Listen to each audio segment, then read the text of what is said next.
کی طرف تو ہماری بڑی توجہ ہوتی ہے، ہم بڑی فکر مندی کے ساتھ ان کا علاج کرتے ہیں۔ کوئی زخم ہو گیا، سر درد ہے، بخار ہے یا کچھ اور ہو گیا، ہم بڑی توجہ کے ساتھ ان کا علاج کرتے ہیں۔ لیکن جو روحانی بیماریاں ہیں نا، ان کی طرف ہماری توجہ نہیں ہوتی، شاید ہم ان کا ویسا درد محسوس نہیں کرتے جیسا کرنا چاہیے۔ روحانی بیماریوں میں سے ایک خطرناک ترین بیماری حسد کی ہے، یہ دل کی بیماری ہے۔ یہ اس قدر خطرناک بیماری ہے کہ نبی کریم صلی اللہ علیہ وسلم نے فرمایا، دب الیکم داء الامم قبلکم، تم میں پہلی امتوں کی ایک بیماری آ گئی ہے، الحسد والبغضاء، اور وہ حسد اور بغض ہے، ہی الحالقہ، یہ موڑ کر رکھ دینے والی چیز ہے۔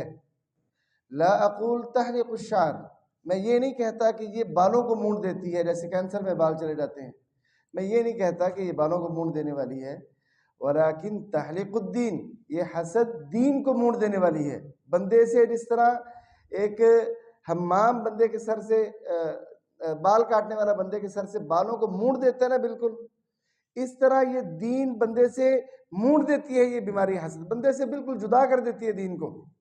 یہ اتنی خطرناک بیماری ہے حسد کی، بلکہ نبی کریم صلی اللہ علیہ وسلم نے تو یہاں تک فرمایا کہ لا یجتمعان فی قلب عبد الحسد والایمان، ایک بندے کے دل میں دو چیزیں اکٹھی نہیں ہو سکتی، ایمان اور حسد۔ ایسا نہیں ہو سکتا کہ ایمان بھی ہو اور حسد بھی اس کے دل میں ہو، ایسا نہیں ہو سکتا۔ یہ حسد ہے کیا؟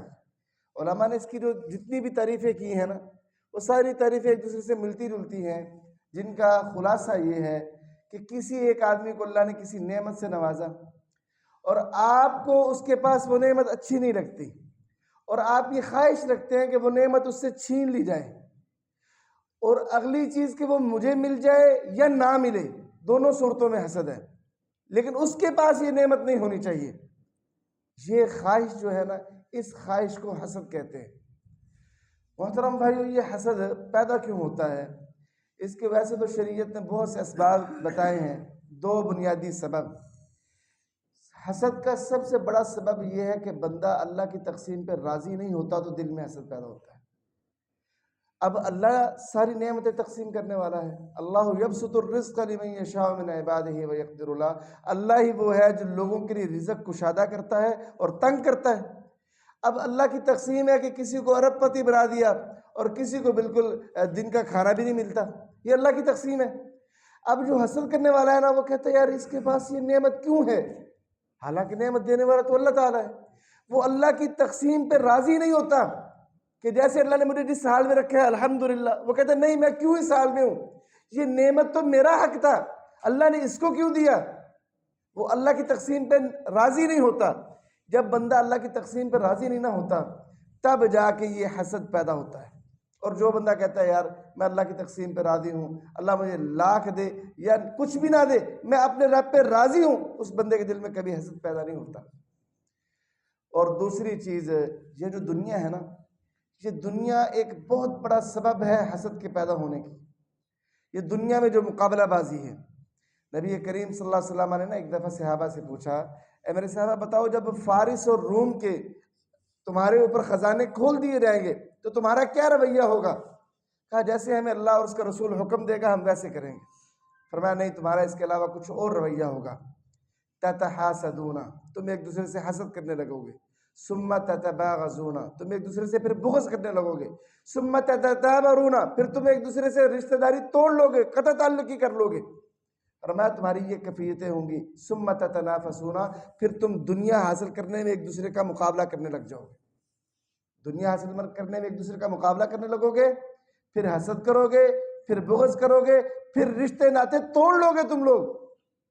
یہ جو دنیا کا مقابلہ ہے نا، زیادہ حاصل کر لینے کی تڑپ ہے، یہ بندے کے دل میں حسد پیدا کرتا ہے کہ یہ میرے پاس کیوں کم ہے، اس کے پاس کیوں زیادہ ہے، اس کے پاس زیادہ نہیں ہونا چاہیے۔ پھر ذہن بندہ لڑاتا ہے یار اس کے پاس کیسے کم ہو سکتا ہے، میرے پاس کیسے زیادہ ہو سکتا ہے، اور یہیں سے حسد کی ابتدا ہوتی ہے۔ نبی کریم صلی اللہ علیہ وسلم نے فرمایا سیصیب امتی داء الامم، ان قریب میری امت کو نا سابقہ امتوں کی ایک بیماری لگ جائے گی۔ صحابہ نے کہا وما داء الامم، سابقہ امتوں کی بیماری وہ کیا ہے؟ فرمایا وہ ہے ناشکری، پھر سرکشی ہو، پہلے ناشکری کریں گے لوگ، پھر سرکشی کریں گے، اس کے بعد دنیا زیادہ حاصل کرنے کی کوشش کریں گے، پھر دنیا کے حصول میں ایک دوسرے سے مقابلے بازی کریں گے۔ جب وہ ایسا کریں گے تو پھر ایک دوسرے سے بغض کرنے لگیں گے، جب بغض کرنے لگیں گے تو ایک دوسرے سے حسد کرنے لگیں گے۔ فرمایا یہ سابقہ امتوں کے اندر بھی یہ ہوا ہے اور اس امت کے اندر بھی یہ ہوا ہے، اور یہ جو دنیا کی مقابلہ بازی ہوگی نا، حسد کی وجہ سے یہ قومیں ہلاک ہو گئی تھی، یہ بھی ہلاک ہو جائیں گے۔ فرمایا فواللہ، اللہ کی قسم، میں تم پر فقیری سے نہیں ڈرتا کہ تم فقیر ہو جاؤ گے، مجھے ڈر اس بات کا ہے تمہارے بارے میں کہ تم پر اللہ دنیا فراہ کر دے گا اور تم دنیا کے اندر مقابلے بازی کرنے لگ جاؤ گے، اور تمہیں یہ مقابلے بازی اس طرح ہلاک کر دے گی جس طرح سابقہ امتوں کو ہلاک کر دیا تھا۔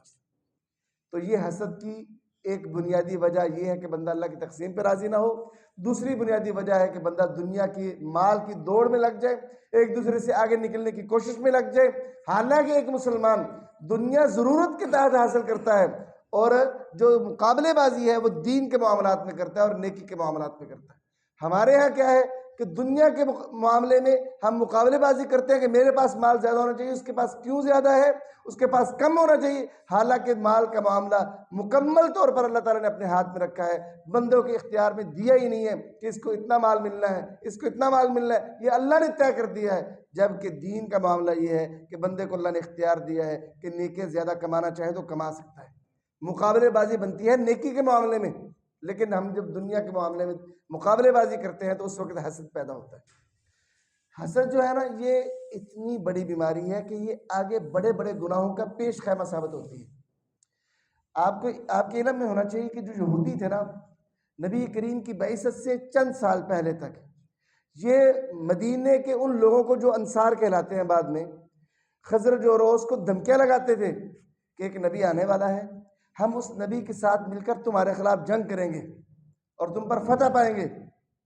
وہ نبی آ گیا، لیکن مسئلہ یہ ہوا کہ یہودیوں کو توقع تھی کہ وہ آل یعقوب میں سے، آل اسحاق میں سے آئے گا اور ہم میں سے وہ ہوگا، بنی اسرائیل میں سے نبی۔ لیکن وہ اللہ کی تقسیم ہے نا کہ جس کو اپنی نعمت سے نوازنا چاہے، اللہ نے وہ نعمت قریش اور آل اسماعیل کے حصے میں لکھی تھی اور وہ نبی آل اسماعیل میں سے آ گیا۔ اب یہودی ایسا نہیں تھا کہ اللہ کے رسول کو پہچانتے نہیں تھے، ساری علامتیں تورات میں موجود تھی۔ اللہ کہتا ہے الذین آتیناہم الکتاب یعرفونہ کما یعرفون ابناءہم، جن کو ہم نے کتاب دی تھی نا، وہ آپ کو اس طرح پہچانتے تھے جس طرح اپنے بیٹوں کو پہچانتے ہیں۔ ایسا نہیں تھا کہ اللہ کے رسول کی پہچان نہیں تھی کہ یہ نبی ہے، پہچان تھی، اور اس قدر حقیقی پہچان تھی جیسے اپنے سگے بیٹے کی پہچان ہوتی ہے۔ تو پھر اسلام قبول کیوں نہ کیا؟ اللہ کہتا ہے ام یحسدون الناس علی ما آتاہم اللہ من فضلہ، ان کو حسد آ گیا تھا کہ یہ نعمت سے اللہ نے ان کو کیوں نوازا ہے۔ اس حسد کی بنا پر انہوں نے حق کو قبول نہیں کیا، اور یہ جو حق ہے نا، مطلب میں ایک بندے سے حسد کرتا ہوں اور وہ بندہ حق پہ ہے، میں اس سائڈ پہ نہیں جاؤں گا اس کے ساتھ، کیونکہ میرا حسد مجھے اس کے ساتھ جانے سے روکے گا۔ یہ حسد بندے کو حق سے روک لیتا ہے، بندہ حق قبول نہیں کرتا۔ دوسری چیز، اللہ نے قرآن مجید میں 2 واقعے بیان کیے ہیں حسد کی وجہ سے قتل کے۔ پہلا واقعہ ہے حضرت آدم کے 2 بیٹوں کا، وَاتْلُ عَلَيْهِمْ نَبَأَ ابْنَيْ آدَمَ بِالْحَقِّ، اے نبی ان پر آدم کے 2 بیٹوں کا قصہ تلاوت کیجئے، پڑھیے۔ اذ قربا قربانا فتقبل من احدهما ولم يتقبل من الاخر قال لاقتلنك قال انما يتقبل الله من المتقين، جب دونوں نے قربانی کی تو اللہ نے ایک کی قبول کر لی، تو جس کی قبول نہ ہوئی نا، وہ کہنے لگا کہ میں تجھے ضرور قتل کر دوں گا۔ جس کی قبول ہوئی تھی وہ کہنے لگا کہ اللہ تو صرف متقی لوگوں کی قربانی قبول کرتا ہے۔ اب یہ جو آدم علیہ السلام کا قصہ، اس کے پیچھے لمبی چوڑی کہانی وہ بیان کی جاتی ہے کہ آدم علیہ السلام کی ایک حمل سے ایک بیٹی اور بیٹا پیدا ہوتے تھے، دوسرے حمل سے ایک اور بیٹی اور بیٹا پیدا ہوتے تھے، ایک حمل کے بیٹے اور دوسرے حمل کی بیٹی کے ساتھ آپس میں نکاح ہوتا تھا، لیکن قابیل کہتا تھا میں نے اپنے ساتھ ہونے والی بہن کے ساتھ شادی کرنی۔ یہ قصہ ہے، اور قصہ ہے یہ بنی اسرائیلی روایات کا، جن کے بارے میں اللہ کے رسول نے کہا نہ ان کی تصدیق کرو نہ تکذیب کرو، نہ یہ کہو کہ یہ جھوٹے ہیں نہ یہ کہو یہ سچے ہیں۔ قرآن نے نہ آدم کے ان 2 بیٹوں کا نام بتایا ہے اور نہ اس کے پیچھے یہ قصہ سنایا ہے کہ نکاح والا قصہ تھا، یہ کچھ بھی قرآن نے نہیں بتایا۔ جب نہیں بتایا تو ہمیں بھی اس حوالے سے نہیں یہ ماننا چاہیے کہ ایسا ہے۔ اچھا، اب مسئلہ کیا تھا کہ دونوں نے قربانی اللہ کے حضور پیش کی، اور اس وقت قربانی کی قبولیت کا جو طریقہ کار تھا وہ یہ تھا کہ قربانی جب کی جاتی نا تو آسمان سے ایک آگ آتی اور وہ قربانی کھا جاتی، جو اس بات کی علامت ہوتی تھی کہ قربانی قبول ہو گئی۔ اب آدم کے ایک بیٹے کی قربانی وہ آ گئی کھا گئی تو اس کی قبول ہو گئی، دوسرے کی نہ ہوئی۔ اب جس کی نہ ہوئی نا اس کو اس کے دل میں حسد آ گیا کہ یہ جو قربانی کی قبولیت والی نعمت ہے اسے کیوں ملی، مجھے کیوں نہ ملی۔ اب وہ اپنے اس حسد میں اس قدر اندھا ہوا کہ اپنے سگے بھائی سے کہنے لگا لأقتلنک، میں تجھے قتل کر دوں گا۔ تو بھائی کیا کہنے لگا، لئن بسطت الی یدک لتقتلنی ما انا بباسط یدی الیک لاقتلک، اگر تو میری طرف اپنا ہاتھ پھیلائے گا نا کہ قتل کروں تجھے، تو میں اپنا ہاتھ تیری طرف نہیں بڑھاؤں گا کہ تجھے مقابلے میں قتل کر دوں، میں ایسا نہیں کروں گا۔ میں یہ چاہتا ہوں کہ تم میرا گناہ بھی لے، اپنا گناہ بھی لے اور جہنم والوں میں سے ہو جا، میں یہ چاہتا ہوں۔ تو مجھے قتل کر بھی دے گا، میں صبر کروں گا، تجھ پر وار نہیں کروں گا۔ تو اس حسد نے، اللہ کہتا ہے فَطَوَّعَتْ لَهُ نَفْسُهُ قَتْلَ أَخِيهِ، اس حسد نے، اس کے نفس نے اس کے لیے وہ قتل خوشنما بنا دیا، تو اس نے اپنے بھائی کو قتل کر دیا۔ تو یہ پہلا قتل ہے اس روئے زمین پر جو حسد کی وجہ سے ہوا۔ پھر کیا آپ نے وہ قصہ یوسف نہیں سنا؟ حضرت یوسف علیہ السلام کو کیوں بھائی مارنا چاہتے تھے؟ اذ قالوا ليوسف واخوه احب الينا منا ونحن عصبة، جب انہوں نے کہا کہ یقیناً یوسف اور اس کا بھائی ہمارے باپ کو ہم سے زیادہ محبوب ہے جبکہ ہم ایک مضبوط جماعت ہے۔ یہ جو محبت تھی نا والد کی حضرت یوسف علیہ السلام کے ساتھ، یہ جناب یعقوب کی محبت، یہ محبت حسد کا باعث بنی کہ ہمارا باپ ہمارے بھائی سے کیوں محبت کرتا ہے زیادہ، حالانکہ ہم مضبوط جماعت ہیں۔ حالانکہ فطرت کا یہ تقاضا ہے کہ جو چھوٹا بچہ ہوتا ہے نا، والدین کی محبت اس سے زیادہ ہوتی ہے۔ اب ان کو مسئلہ یہ تھا کہ ہم قوی اور جوان مضبوط ہیں، والد کو تو ہمارے ساتھ محبت زیادہ کرنی چاہیے، وہ یوسف سے کرتا ہے۔ حالانکہ یہ مطلب نہیں تھا کہ جناب یعقوب انصاف نہیں کرتے تھے، انصاف کرتے تھے، لیکن وہ بچے چھوٹے کے ساتھ ویسے ہی لگاؤ ہوتا ہے۔ یہ جو تھی نا محبت، یہ حسد کا ذریعہ بنی، اور ان کا اقتلوا یوسف او اطرحوه ارضا، فرمایا یوسف کو یا تو قتل کر دو یا کہیں خالی زمین میں سے پھینکو۔ پھر وہ لمبا قصہ جناب یوسف کو پھینکنے والا۔ تو یہ دو بنیادی، ایک قتل اور دوسرا قتل کا ارادہ، یہ دو بڑے گناہوں کو اللہ نے قرآن میں بیان کیا کہ یہ حسد کی بنا پر ہوئے۔ تو یہ حسد اس قدر بڑی بیماری ہے کہ بندہ اس میں اس قدر اندھا ہو جاتا ہے، بندہ بس یہ چاہتا ہے کہ کسی بھی قیمت پر میرے حریف کا نقصان ہو، اور اس کی قیمت چاہے کچھ بھی ہو جائے۔ یہ آج کل جادو کے بہت سے کیس ملتے ہیں معاشروں میں، بندہ ٹھیک ٹھاک ہوتا ہے، اسے نظر لگ جاتی ہے، جادو اس پر کروا دیا رہتا ہے، اس کے پیچھے کیا مقصد ہے؟ بندہ بظاہر سوچتا ہے یار میری تو کسی سے لڑائی ہے ہی نہیں، تو پھر مجھ پر کیوں کس نے جادو کرا ہے؟ اور عامل بتا رہا ہوتا ہے کہ جادو ہے، وہ حسد ہے۔ لوگ دیکھنا نہیں چاہتے کہ آپ کے پاس یہ نعمت کیوں ہے، انہیں برداشت نہیں ہوتا۔ محترم بھائیو، یہ حسد آپ اس سے بچ کیسے سکتے ہیں؟ یہ حسد ایک ایسی بیماری ہے کہ جو بندے کو جس سے کیا جاتا ہے اس کو بھی نقصان پہنچاتی ہے۔ اب اس سے بچا کیسے جا سکتا ہے؟ سب سے پہلی چیز کہ اللہ تعالیٰ سے ہر وقت پناہ مانگا کرو، دم کیا کرو اپنے آپ کو روزانہ۔ حضرت ابو سعید خدری بیان کرتے ہیں کہ نبی رحمت صلی اللہ علیہ وسلم جنات سے اور نظر بد سے، انسانوں کی نظر بد سے دم کیا کرتے تھے اپنے آپ کو، مختلف دعائیں پڑھ کے۔ پھر جب آخری دو صورتیں نازل ہوئی نا، آپ نے باقی دعائیں چھوڑ دی اور آخری دو صورتیں پڑھ کے دم کرتے تھے۔ تو یہ جو آخری دو صورتیں ہیں نا، سورۃ فلق اور ناس، یہ پڑھ کے اپنے آپ کو دم کیا کرو، اس سے بندہ لوگوں کی حسد سے محفوظ رہتا ہے۔ دوسری چیز جس کے بارے میں آپ کو اندیشہ ہے نا کہ یہ مجھ سے حسد کرتا ہے، اس کے ساتھ اپنا معاملہ اچھا کر لو، اس کے ساتھ نیکی کرو۔ آپ کی نیکی کی وجہ سے اس کے دل سے حسد چلا جائے گا اور وہ آپ کا دوست بن جائے گا۔ یہ طریقہ قرآن میں اللہ تعالیٰ نے بتایا ہے، وَلَا تَسْتَوِي الْحَسَنَةُ وَلَا السَّيِّئَةُ، نیکی اور برائی برابر نہیں ہو سکتی۔ ادفع باللتی ہی احسن، آپ اس برائی کو اچھے طریقے سے اس کا دفاع کیجیے۔ فَإِذَا الَّذِي بَيْنَكَ وَبَيْنَهُ، پس جب آپ اس برائی کا اچھے طریقے سے دفاع کریں گے، اچھے طریقے سے اس برائی کو دور کریں گے، تو اچانک وہ بندہ کہ جس کے اور آپ کے درمیان دشمنی ہے نا، وہ آپ کا گہرا دوست بن جائے گا۔ تو جو آپ کے ساتھ حسد کرتا ہے نا، اس کے ساتھ نیک سلوک کرو، اس پر احسان کرو، نیکی کرو اس کے ساتھ، تو اس کے دل سے حسد چلا جائے گا۔ اس طریقے سے آپ بھی بچ جائیں گے اس کی نظر بد سے، اور اس کا بھی بھلا ہو جائے گا۔ اور ایک طریقہ یہ ہے کہ اپنی نعمتوں کا زیادہ اظہار نہ کیا کرو، ان نعمتوں کا جو ابھی پایا تکمیل کو نہیں پہنچی، ان نعمتوں کو بڑھا چڑھا کے بیان کرنا ایسے ایسے، یہ حسد کی ایک بڑی وجہ ہے۔ نبی کریم صلی اللہ علیہ وسلم فرمایا استعینوا بانجاح الجوائح بالکتمان، اپنی حاجات کو کامیاب کرنے میں چھپانے سے مدد لو۔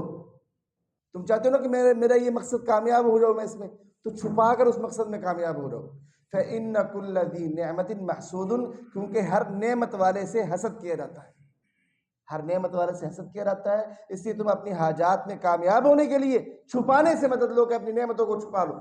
لوگوں کے سامنے بڑا چڑھا کے نہ بیان کرو کہ میرے پاس یہ ہے، میرے پاس یہ ہے.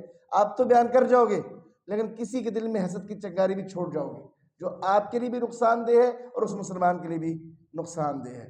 آخری حدیث اس حوالے سے نبی کریم صلی اللہ علیہ وسلم نے فرمایا ای الناس افضل، لوگوں میں سب سے زیادہ افضل آدمی کون ہے؟ صحابہ نے پوچھا. اور فرمایا کل مخموم القلب صدوق اللسانی، بہترین آدمی اور افضل آدمی وہ ہے جو مخموم القلب آدمی ہو اور سچی زبان والا ہو. صحابہ نے کہا سچی زبان والا تو ہم جانتے ہیں، یہ مخموم القلب آدمی کیا ہوتا ہے؟ فرمایا هو التقی النقی لا اثم فیہ ولا غلہ ولا حسد. فرمایا یہ مخموم القلب وہ ہوتا ہے کہ جس کے دل میں اللہ کا ڈر ہو، جس کا دل پاک صاف ہو ان بیماریوں سے، اس کے دل میں گناہ نہ ہو، اس کے دل میں خیانت نہ ہو، اس کے دل میں حسد نہ ہو. فرمایا جس کے دل میں حسد نہیں ہے، خیانت نہیں ہے، گناہ نہیں ہے، اللہ کا تقویٰ ہے اور اس کا دل پاک صاف ہے، فرمایا یہ بندہ لوگوں میں سب سے اچھا بندہ ہے. اس لیے محترم بھائیو، ایک تو اپنے دلوں سے اس بیماری کو کھرچنے کی کوشش کرو، کیونکہ یہ بیماری نا بندے کی طبیعت کے مطابق ہے کہ بندہ یہ چاہتا ہے کہ میرے پاس ہو یہ نعمت، اس کے پاس نہ ہو. ایک شیطان بندے کو اس طرح بہکاتا ہے. تو اپنے آپ کو اس بیماری سے حد درجہ بچانے کی کوشش کرو، اور دوسرے لوگ جو حسد کرتے ہیں ان کو بھی اس بیماری سے نجات دلانے میں آپ مدد کر سکتے ہیں، ان پہ احسان کر کے اور اسی طرح ان سے اپنی نعمتیں چھپا کر. تو اس طریقے سے معاشرے کو حسد سے پاک کرنے کی ہمیں کوشش کرنی چاہیے مل کر. اللہ تعالی ہمیں حسد سے بچائے اور جو حاسدین حسد کرتے ہیں ان کے شر سے بھی ہمیں محفوظ رکھے. ہمارے